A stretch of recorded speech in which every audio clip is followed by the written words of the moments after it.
In front of me is Samsung Galaxy A27, and today I would like to show you how you can switch on and use voice typing.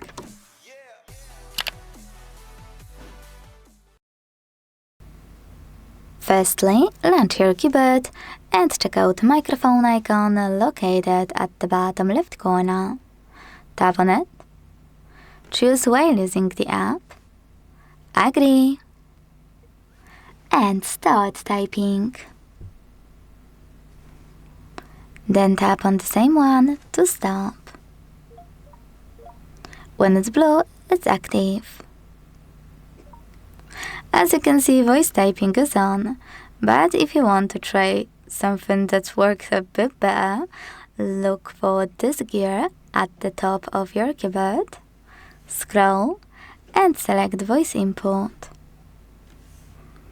Then hit Google voice typing, Samsung as a default one, and go back to check it out. Microphone is located at the same place, so click on it and start talking. Voice typing is on again. If you want to stop, you can pause or you can click on the same microphone. To delete text on the go, use this button with an X. To access some available options, click on this gear on the left.